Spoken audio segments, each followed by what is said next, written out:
Hello दोस्तों, स्वागत है आपका हमारे चैनल यूपी एग्ज़ाम क्विज़र में।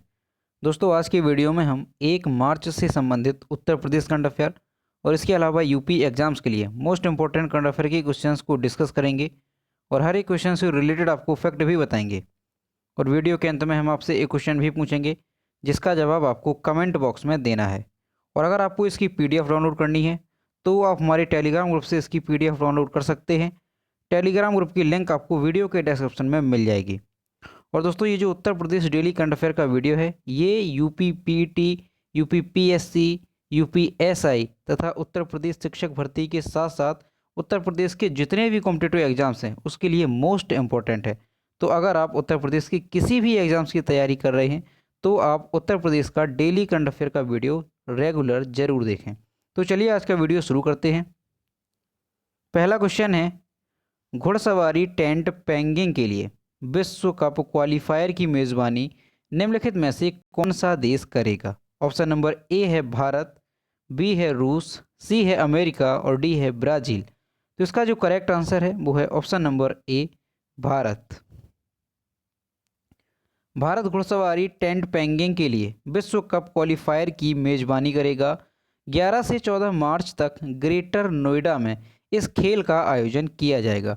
तो ये आपको विशेष तौर से याद रखना है कि कहाँ पर, ग्रेटर नोएडा में इस खेल का आयोजन किया जाएगा। इसमें भारत एवं पाकिस्तान सहित 7 देश भाग लेंगे। इन 7 टीमों में से शीर्ष 2 टीमें दक्षिण अफ्रीका में 2023 में होने वाले विश्व कप के लिए क्वालिफाई करेंगे। तो ये भारत घुड़सवारी टेंट पेंगिंग के लिए विश्व कप क्वालिफायर की मेज़बानी करेगा। और भारत में कहाँ पर, तो ग्रेटर नोएडा में इस खेल का आयोजन किया जाएगा। और ग्रेटर नोएडा ये किस डिस्ट्रिक्ट में पड़ता है? तो ये गौतम बुद्ध नगर में पड़ता है। और गौतम बुद्ध नगर का एक जिला एक उत्पाद क्या है? तो रेडीमेड गारमेंट गौतम बुद्ध नगर का एक जिला एक उत्पाद है। और दोस्तों, नोएडा में बन रही है उत्तर प्रदेश की पहली फिल्म सिटी, ये भी आपको ध्यान में रखना है। और एशिया का सबसे बड़ा एयरपोर्ट जो कि जेवर एयरपोर्ट जिसका निर्माण चल रहा है, ये कहाँ पर? तो ये भी नोएडा में बन रहा है। तो ये भी आपको याद रखना है।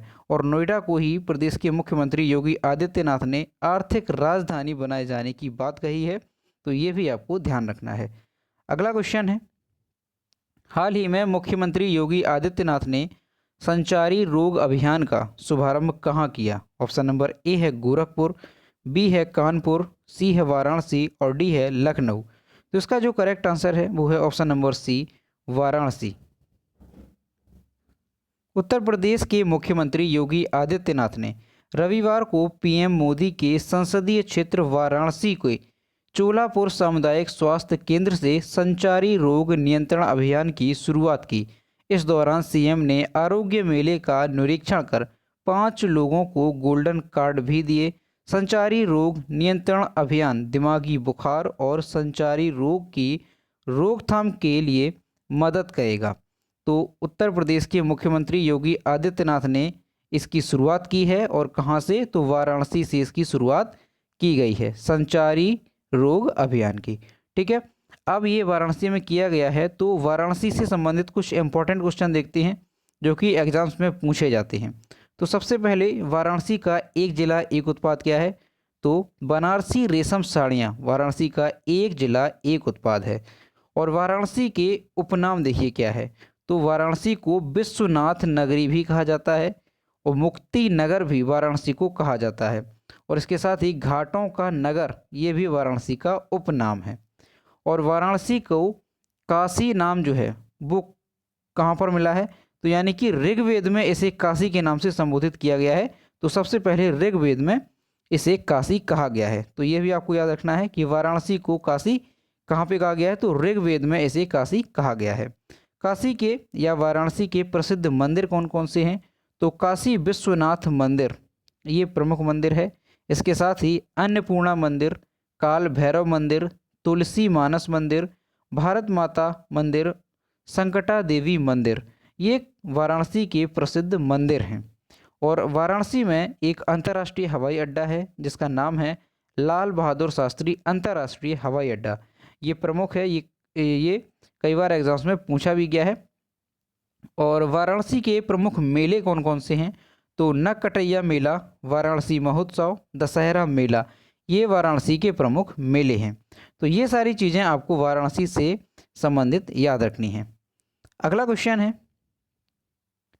हाल ही में उत्तर प्रदेश के वाराणसी में किसके द्वारा नाव संचालन की टेस्टिंग सफल हुई? ऑप्शन नंबर ए है पेट्रोलियम, बी है सीएनजी, सी है सोलर पैनल और डी है इलेक्ट्रॉनिक। तो इसका जो करेक्ट आंसर है वो है option number B, CNG. Petroleum मंत्री धर्मेंद्र प्रधान ने शनिवार को वाराणसी के खिड़किया घाट विस्तारीकरण और सुंदरीकरण का निरीक्षण किया। यहाँ बने सीएनजी स्टेशन का निरीक्षण किया और सीएनजी से नाव संचालन की टेस्टिंग कराई। टेस्टिंग पूरी तरह सफल रही और जल्द प्रधानमंत्री इसका शुभारंभ करेंगे। सीएनजी के उपयोग से नाविकों को आर्थिक लाभ मिलेगा और साथ ही गंगा का प्रदूषण भी कम होगा। तो वाराणसी में जो है सीएनजी स्टेशन का जो है निरीक्षण किया गया और सीएनजी से ही नाव संचालन की टेस्टिंग कराई गई, जो कि सफल रही और जल्द ही प्रधानमंत्री श्री नरेंद्र मोदी सीएनजी स्टेशन का उद्घाटन जो है करेंगे। अगला क्वेश्चन है, महिला दिवस पर बरेली दिल्ली फ्लाइट का शुभारंभ कौन करेंगे? ऑप्शन नंबर ए है नरेंद्र मोदी, बी है राजनाथ सिंह, सी है अमित शाह और डी है योगी आदित्यनाथ। तो इसका जो करेक्ट आंसर है वो है option number D, Yogi Adityanath. महिला दिवस यानी 8 मार्च से बरेली दिल्ली हवाई सफ़र शुरू होने जा रहा है। बरेली एयरपोर्ट से इनॉग्रल फ्लाइट को सीएम योगी आदित्यनाथ हरी झंडी दिखाएंगे। तो बरेली दिल्ली हवाई सफ़र, इसके हरी झंडी कौन दिखाएगा? तो योगी आदित्यनाथ जो है इसका शुभारंभ करेंगे। कब करेंगे? 8 मार्च को। और दोस्तों हर वर्ष 8 मार्च को महिला दिवस मनाया जाता है, ये भी आपको ध्यान में रखना है। और बरेली को जो है बांस बरेली के नाम से भी जानते हैं, ये इसका उपनाम है। और सुरमा नगरी भी बरेली को कहा जाता है। और बरेली की जो नदी है वो कौन सी है? तो शारदा नहर, ये बरेली में नदी है। और बरेली का एक जिला एक उत्पाद क्या है? तो जरी जरदोजी बरेली का एक जिला एक उत्पाद है।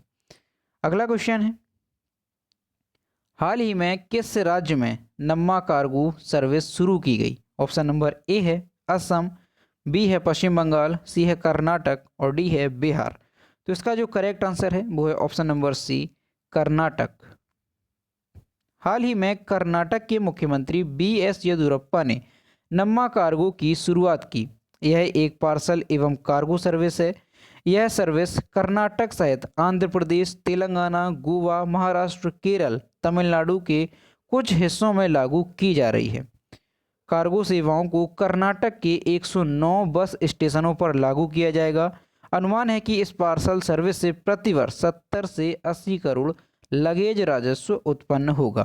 तो अभी हाल ही में कहाँ पर? कर्नाटक में जो है नम्मा कार्गो सर्विस की शुरुआत की गई है। अब यहाँ पर कर्नाटक की बात है तो कर्नाटक के बारे में जानते हैं। ये है मैप में कर्नाटक। कर्नाटक की कैपिटल है बेंगलोर। कर्नाटक के चीफ मिनिस्टर हैं बी.एस. येदियुरप्पा और कर्नाटक के गवर्नर हैं वजुभाई वाला। अगला क्वेश्चन है,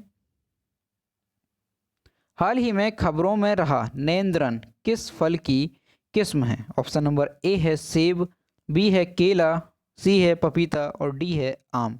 तो इसका जो करेक्ट आंसर है वो है ऑप्शन नंबर बी, केला। भारत से केला की नेंद्रम किस्म का निर्यात यूरोप को किया जाएगा। सामान्यतः भारत से इसका निर्यात खाड़ी देशों को किया जाता है, लेकिन अब यूरोपीय देशों में भी इसका निर्यात किया जाएगा। सामान्यतः लैटिन अमेरिकी देशों द्वारा नेंद्रन केला का निर्यात यूरोपीय देशों को किया जाता था।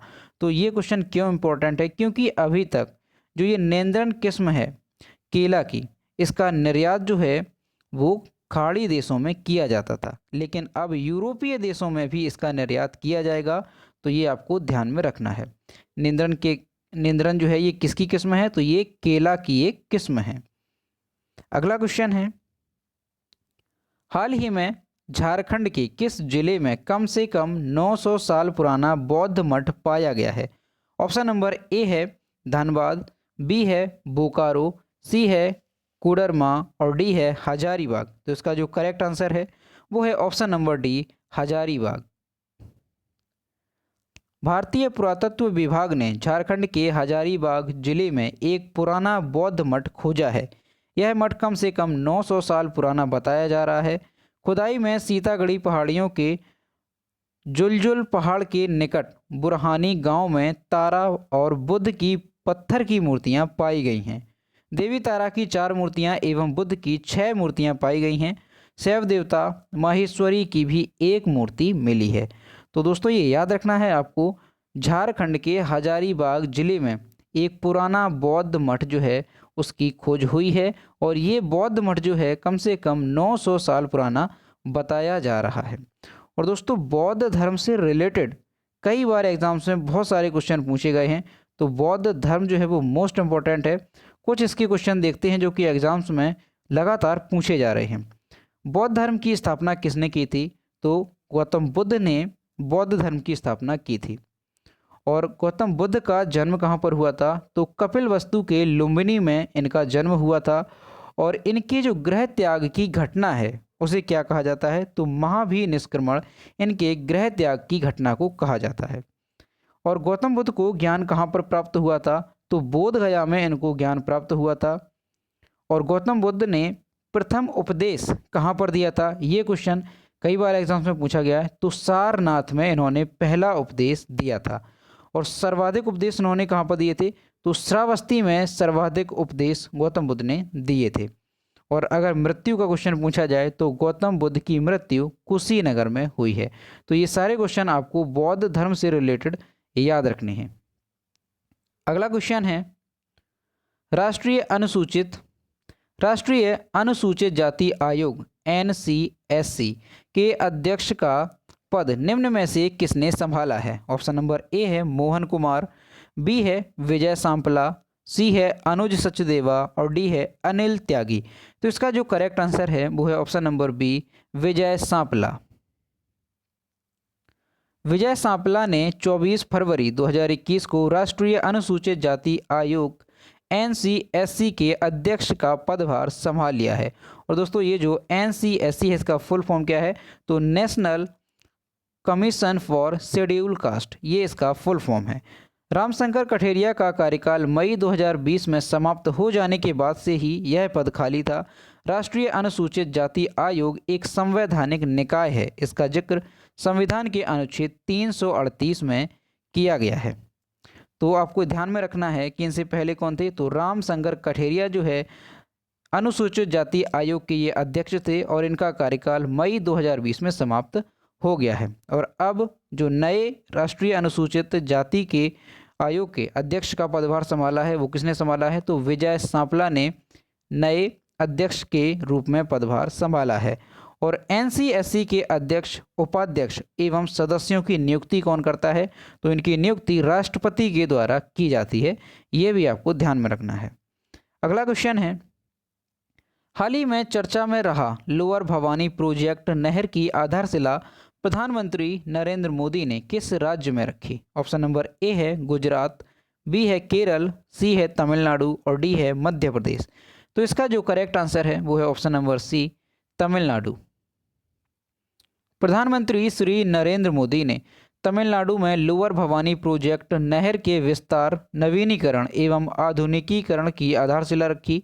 इस प्रोजेक्ट की लागत 933.10 करोड़ रुपए है। इसका उद्देश्य कृषि भूमि की सिंचाई के लिए पानी उपलब्ध कराना है। इस प्रोजेक्ट के जरिए तमिलनाडु के 3 जिलों की लगभग 2.47 लाख एकड़ भूमि की सिंचाई होगी। और ये जो प्रोजेक्ट है इसकी फंडिंग नाबार्ड द्वारा की जाएगी और इस नहर में पानी भवानी सागर बांध से आता है। तो ये भी आपको ध्यान में रखना है। अब यहाँ पर तमिलनाडु की बात है तो तमिलनाडु के बारे में जानते हैं। ये है मैप में तमिलनाडु। तमिलनाडु की कैपिटल है चेन्नई। तमिलनाडु के चीफ मिनिस्टर हैं एडापट्टी के पलानीस्वामी और तमिलनाडु के गवर्नर हैं बनवारी लाल पुरोहित। अगला क्वेश्चन है, हाल ही में financial action task force FATF ने किस देश को आतंकवाद निरोधक ग्रे सूची में रखने का फैसला किया है? ऑप्शन नंबर ए है भारत, बी है पाकिस्तान, सी है इंडोनेशिया और डी है मलेशिया। तो इसका जो करेक्ट आंसर है वो है option number B, Pakistan. Financial action task force ने पाकिस्तान को आतंकवाद निरोधक ग्रे लिस्ट में रखने का फैसला किया है।